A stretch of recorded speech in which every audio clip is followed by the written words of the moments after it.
Hi everybody, this is Rich Gibbons with SpeakInc. Here today with the one and only Amy Purdy. Amy, Hi. It's yes. good to be with you. It's great to be with you. Thanks for taking it. So Amy just came off stage and she's on her way to the airport, and we're just gonna get this in.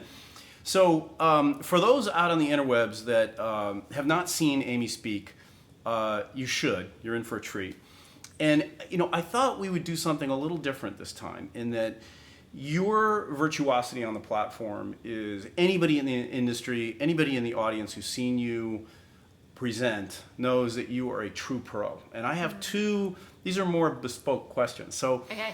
one thing that you and I have talked about in the past is your emotional presence. Mm-hmm. Every now and again, your emotions will bubble up, and that's why people like me are in the audience like wiping away a tear, because you're so emotionally present. Yeah. That's key to your program. Yeah. It is. Yeah. It's I've always felt that if I can feel it, then I know the audience will feel it. Right. So it's really important that I'm feeling what I'm sharing, and that I'm enthusiastic and I'm passionate, and sometimes those tears are just pure passion or gratitude to be there. And it's really amazing, because when I kind of well up a little bit, I look in the audience and I see everybody else swelling up, or if I get excited, their faces get excited, and it's such a cool experience for me. In fact, that's why I love it so much. I enjoy feeling, and I think that's my job. My job is to help people turn their brains off and help them open their hearts up. Right. And, because at these conferences, they're getting all this data, information, they're using their heads. It can be very technical. Very technical. Right. It can be, people can burn out. And so my session is just kind of like, feel good, hear a story, like feel something. Right. You just don't feel enough. So my job is to help people feel something. I feel like that's what it is. And there's no doubt that the emotional connection that Amy has with the audience, it's palpable. I mean, you can, like you're saying, you look out in the audience, and if you're welling up, they're welling up too. Yeah. So here's my question. The last, when I saw you in Chicago, you just crushed that audience, crushed it here today. And that emotional connection in the same room at the same time, you and I talked about how performers, whether they're musicians or whomever it may be, you're having this experience in the same room at the same time. And I'm curious to know, how did you navigate that little green dot doing virtual? It must have been a big challenge. It must have been a big challenge for you. It was a huge challenge. Because you don't have that emotional connection real time. You know what? It's all about using your imagination and visualization, which I have learned from being an athlete. And actually, using my imagination was a huge kind of tool of even getting through losing my legs, going on to do the Paralympic Games, just everything I've done in my life.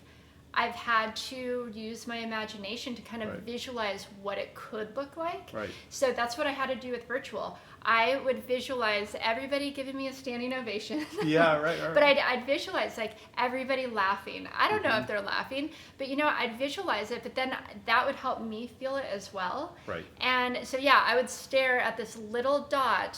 Sometimes there's weird technical things going on as well. You don't see anybody, or you hear background stuff. You just never know what you're going to be dealing with. Right. And so I would just go into my own little world. I'd visualize an audience, and I visualize everybody on the other side, like whether they're laughing or reacting or clapping. And sometimes I've done some excellent virtual talks where I was like, that was amazing. And a lot of it was probably just because of the vision I put in my own head, and assuming that that's what people are doing on the other side. But you never know. Right. And it must have been a real treat to, you do have to rise to the occasion when you're dealing with a little green light. And when you come back to a live audience, it must have just been incredibly refreshing for you. It was amazing. Actually, I feel like I just have a new energy with speaking live now that I've done virtual. I enjoy virtual for the fact that I can do that at home. I can do a couple a day sometimes because I'm not traveling for those. But man, when I stand on stage, it's actually easier for me because I feel like, oh my gosh, there's energy. So it's not just me carrying the whole thing. I'm feeding off of the energy of the crowd. And that ties perfectly into part of the sort of cornerstones of your message, that these challenges really force us to find the fiber of what makes us tick and how can we rise to the occasion using imagination and creativity. So for you to have to deal with a little green light and then come back to a live audience must just have been amazing. Yeah, really. I mean, I think the challenge of speaking virtual has made me more present and more connected to the audience now. And with a live audience. With the live audience. Right. And it's like our challenges can lead to incredible opportunity if you're open to it, if you look for it. And that's one of those opportunities is, the challenge of doing virtual for a couple years and then coming back on stage. I now feel more alive on stage than I did before I did virtual. Because it just, I now feed off the energy. I get so excited to be there. And you can feel it. There's a moment in my talk where the room is so silent, you could hear a pin drop. And in that moment, I'm so aware that we're all in the same space. We're all feeling the same thing. And it's such a cool experience. Yeah. Absolutely. So my other question, and then we got to get you downstairs for your ride to the airport. But so you've been doing this for a couple of minutes now, right? And Malcolm Gladwell famously talks about the 10,000 hour rule, and when you look back on all those early iterations of your speech and developing content, and the arc of your life and your experience has been so varied, and to say it's had ups and downs is massive understatement. So I'm curious to know, when you look back on the early part of that 10,000 hours and you compare to where you are today, how do you compare and contrast, and how do you think of that? Yeah, I mean, it has been a journey. But that's what has allowed me to enjoy it so much too, is you're always changing, you're always growing. I'm always trying to learn new things. I take from every talk I do, I say, okay, what could I do better? What could I bring next time? For me, I want to create an experience. And I think it used to be, from the very beginning, I wanted to just survive. I would call my mom in the back and I would say, oh my God, as soon as this talk is over, okay, then I'll be okay. And it's so I didn't enjoy it, right? But I wanted to do it. It was like, it was in me that I wanted to do it, but I was so nervous, or I was so, at times, unprepared, that I was just hanging on to each word, like, just survive this talk. And so that can be really stressful. And now I enjoy it so much. I feel like this is my purpose. I am supposed to be here. And it's wild because I look back at, like, when I was young, I used to get in trouble for being a storyteller in class. And now I'm a professional storyteller. And it's wonderful.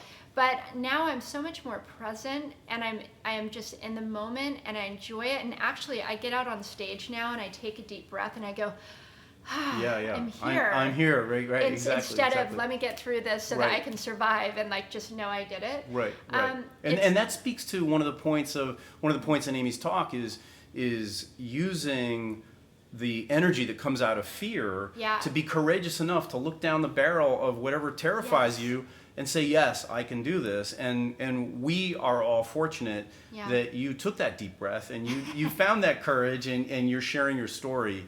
Thank you. So thank you. Thank you. Yeah, I mean, well, and thank you for the opportunities to share my story. It really is amazing, and such a blessing for me, and just helps me learn and grow. And I'm building my skill set all the time and learning from the audience all the time. And I want to create an experience.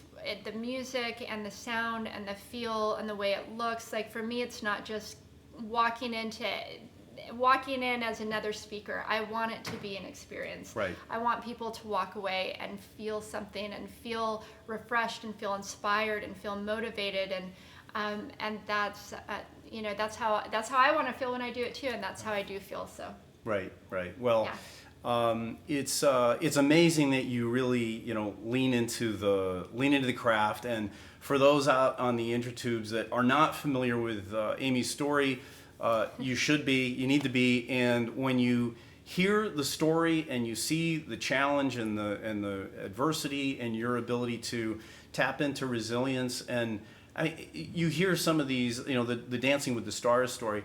I'm in the audience and I was frightened, at the just at the whole experience. So it's a humbling story to hear, and I think audiences, regardless of age, gender, industry, they probably feel a lot like I feel at the end of it. Like, I can't believe I complain about anything. I mean, but you know what? We're humans, so we all complain. And Right. and one of the things that I don't want people to be like, oh, look what she did. I could never do that. Or to say, yeah, you know, my life's not that bad. No, we all go through challenges. We all, I mean, all types of challenges, right? And really, that's what, you know, I try to craft my story in a way that can relate to whatever challenge, whether it's in business, whether it's at home, whatever it is, that you can see the other side of it and also see how to use it to be able to get ahead. You know, we oftentimes look at our challenges like it's a roadblock, I can't go any further. Or you can push off of it. You can say, okay, what can I do with this roadblock? Right. And it's amazing where life can take you if you're just open to the possibilities. So we all go through challenges, and but we all have incredible potential and possibility in us, and that's what I hope that people walk away with. Well, it speaks to your humility that you're flipping it around, and everybody has their challenges. That to some degree that's true, but that's emblematic of your perspective. So anybody out there on the inner tubes looking for content, platform content that is inspiring, there's positive energy, resilience, dealing with adversity, which we all have to deal with. That's your girl. So thank you for making us look like geniuses when we send you out, and we'll see you soon. Thank you.